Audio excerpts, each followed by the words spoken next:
नमस्कार दोस्तों, मैं प्रियंका आप सभी का स्वागत करती हूँ आपका खास प्रोग्राम भोजपुरी दंगल। जी हाँ दोस्तों, भोजपुरी दंगल के इस प्रोग्राम में हम आप सभी के लिए, आपको पता ही है कि हर बार कुछ नया लेकर आते हैं, कुछ अनोखा लेकर आते हैं।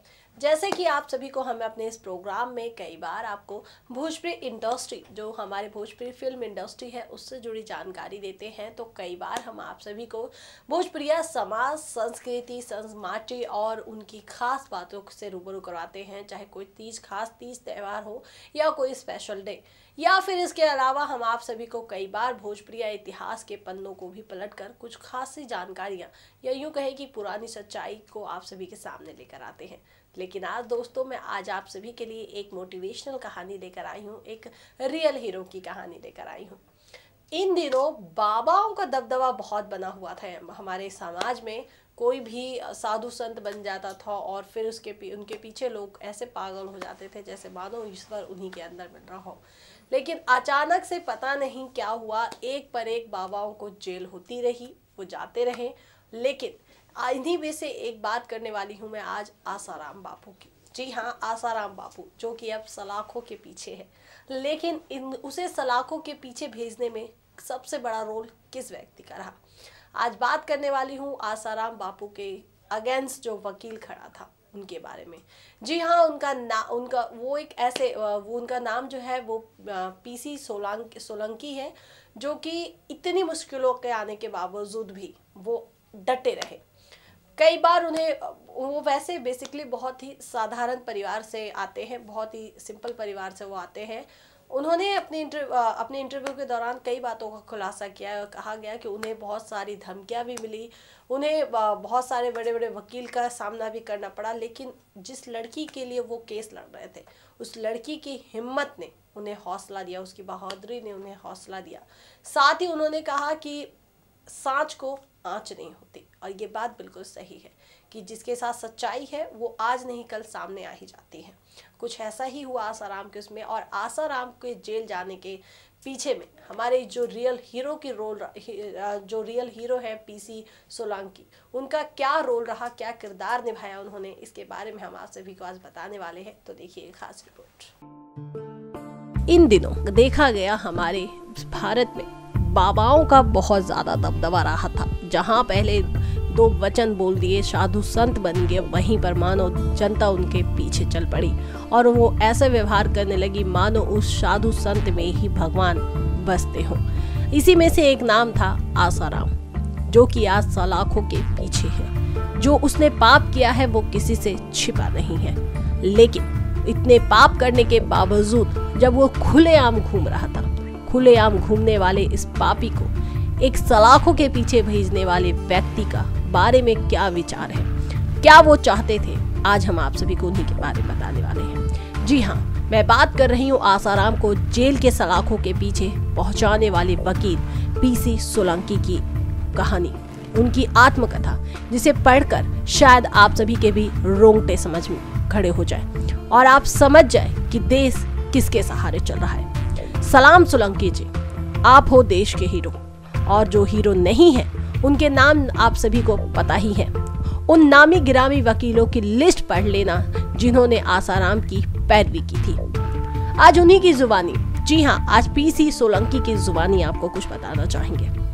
उन्होंने कहा, 15 मिनट में जज ने अपना फैसला सुना दिया था। वो 15 मिनट मेरी जिंदगी के सबसे भारी 15 मिनट थे। एक एक पल जैसे पहाड़ की तरह बीत रहा था।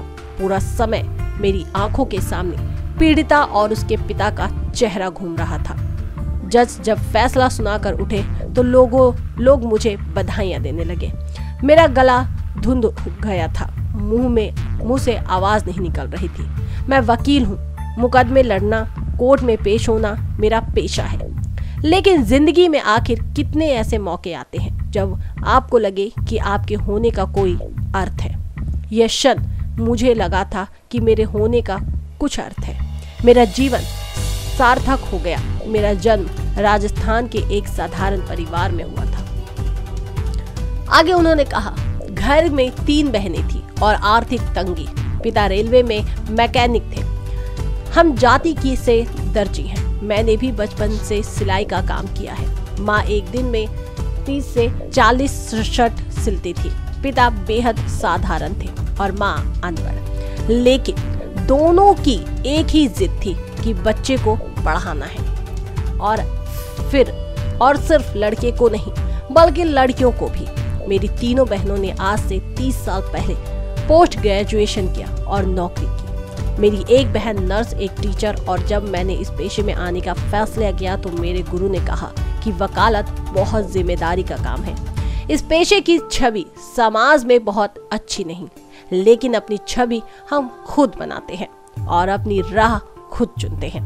हमेशा ऐसा काम करना कि सिर उठाकर चल सको और किसी से डरना नहीं।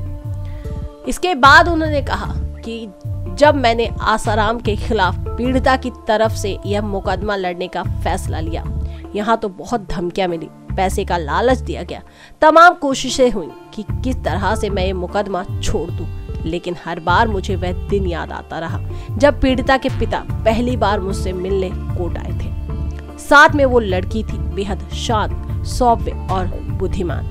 उनकी आंखें गंभीर थी और चेहरे पर बहुत दर्द था।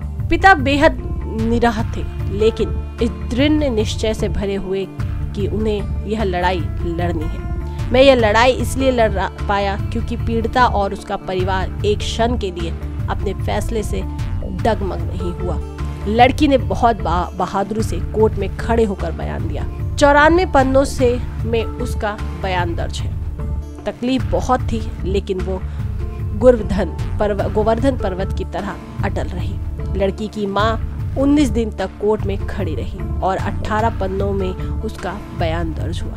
पिता रोते रहे, बोलते रहे। 56 पन्नों में उनका बयान दर्ज हुआ। जब एक बेहद साधारण सा परिवार इतने ताकतवर आदमी के खिलाफ इस तरह अटल खड़ा था, तो मैं कैसे हार मान सकता था।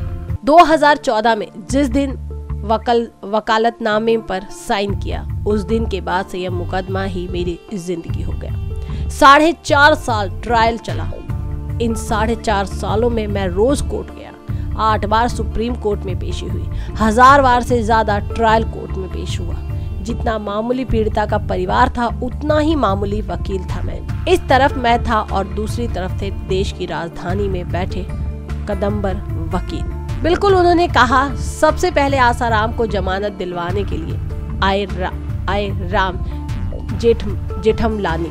जी हाँ, जमानत याचिका रद्द कर दी गई। फिर आए KDS तुलसी, लेकिन आसाराम को कोई राहत नहीं मिली। फिर आए सुब्रमण्यम स्वामी। न्यायालय में 40 मिनट तक इंतजार किया, लेकिन फैसला हमारे पक्ष में नहीं आया। फिर आए राजू रामचंद्रन, लेकिन जमानत याचिका को फिर से खारिज कर दिया गया। सिद्धार्थ लुथारा ने अभियुक्त की तरफ से कोर्ट में पैरवी की। इस केस में आसाराम की तरफ से देश का तकरीबन हर बड़ा वकील पेश हुआ। पूर्व अटॉर्नी जनरल मुकुल रोहतागी ने आसाराम की पैरवी की। सुप्रीम कोर्ट के जज यूयू ललिता, सलमान खुर्शीद, सोली सोरबाजी, विकास सिंह, SK जैन सबसे एड़ी चोटी कर जोर लगा दिया। 3 बार सुप्रीम कोर्ट से आसाराम की जमानत याचिका दर्ज को करवा दिया गया। कुछ 6 बार अभियुक्त ने जमानत की कोशिश की और एक बार फैसला हमारे पक्ष में आया। कहते हैं ना, साच को आँच नहीं होती। ये मानना है PC सोलंकी का। लोग कहते हैं कि तुम्हें डर नहीं लगता। मैं कहता हूँ, मेरी 80 साल की माँ और 85 साल के पिता को भी डर नहीं लगता। जब आप सच के साथ होते हैं तो मन, शरीर सब एक रहस्यमय ऊर्जा से भर जाता है। सत्य में बड़ा बल है। आत्म की शक्ति से बड़ी कोई शक्ति नहीं होती। उनके पास धन, सौभाग्य, सियासत का बल था। मैं अपनी आत्मा के बल पर खड़ा रहा। मेरा परिवार मेरे साथ था। मेरी माँ पढ़ी लिखी नहीं है। वे बस इतना समझती है कि एक आदमी ने गलत किया, बच्ची को न्याय मिले। मुझे सच की लड़ाई लड़ता देख मेरे पिता की बूढ़ी आंखों में गर्व की चमक दिखाई देती है। वे मुझसे भी ज्यादा निडर है। 85 साल की उम्र में भी बिल्कुल स्वस्थ। 3 मंजिला मकान की अकेले सफाई करते हैं। पत्नी खुश है कि मैं एक लड़की के हक के लिए खड़ा रहा और आज के समय पर वो हमारे समाज के लिए एक ऐसी कहानी बन गए हैं, एक ऐसा जरिया बन गए हैं जिसके बारे में जिनसे बहुत कुछ सीखने की और लोगों को भी जरूरत है। देखा आपने दोस्तों कि कितनी मुश्किलों के बाद, कितनी मुश्किलों का सामना करके हमारे सोलंकी जी ने फाइनली जो जिसे सज़ा मिलनी चाहिए थी, जो गुनहगार था, उसे सलाखों के पीछे भेज कर ही उन्होंने सांस ली। और आज उनकी पहचान एक बड़े वकील के तौर पर होती है और इसी की वजह से उनका परिवार, उनका कस्बा, उनका गांव बहुत ही ज़्यादा खुश है, बहुत ही ज़्यादा नाज है उनको इन बेटे पर कि उन्होंने सच्चाई का साथ नहीं छोड़ा, सच्चाई का दामन नहीं छोड़ा। हम भी यही कहते हैं कि भले ही सच्चाई का रास्ता थोड़ा कठिन ज़रूर होता है, लेकिन हाँ, थोड़ा मुश्किलों भरा ज़रूर होता है, लेकिन जब उसका अंत होता है तो बहुत ही खुशहाल होता है। चलिए दोस्तों, आज के खास प्रोग्राम में इतना ही। उम्मीद करती हूँ, उम्मीद नहीं बल्कि मुझे पूरा यकीन है कि आप सभी को हमारा ये प्रोग्राम काफ़ी ज़्यादा पसंद आया होगा। पसंद आया है तो हमारे इस प्रोग्राम को लाइक, शेयर, कमेंट कीजिए और साथ ही साथ प्रोग्राम में अपनी खास बातें लिखना बिल्कुल मत भूलिएगा। और हमारे भोजपुरी इंडस्ट्री से जुड़ी तमाम बड़ी खबर को जानने के लिए या फिर कोई इंडस्ट्री से जुड़ी खास बातों को जानने के लिए आपको हमारा चैनल नेक्स्ट 9 न्यूज़ भोजपुरिया को सब्सक्राइब करके बेल आइकन का बटन दबाना होगा, ताकि लेटेस्ट अपडेट आप सभी तक पहुंच सके और आपसे कोई भी जानकारी मिस ना हो। क्योंकि नेक्स्ट 9 न्यूज़ भोजपुरिया पे हम कोशिश करते हैं कि खबर तो हम आपको बताते ही हैं, लेकिन जितनी जल्दी हो वो आप सभी तक आपकी जानकारी पहुंचा दें। खैर दोस्तों, आज के खास प्रोग्राम पे यहीं लगाते हैं विराम। कल मैं आपके सामने भोजपुरी दंगल में कुछ नई कहानी, कोई दिलचस्प बातें, कुछ नई खबर के साथ एक बार फिर से हाजिर होंगी। तब तक हमारा चैनल देखिए, हमारे प्रोग्राम को पसंद कीजिए, हमारे पैकेजेस को पसंद कीजिए और साथ ही साथ मुझे दीजिए इजाज़त। नमस्कार। नेक्स्ट 9 न्यूज़ भोजपुरिया के सब्सक्राइब करी और लेटेस्ट अपडेट खातिर बेल के आइकन वाला बटन दबाएं।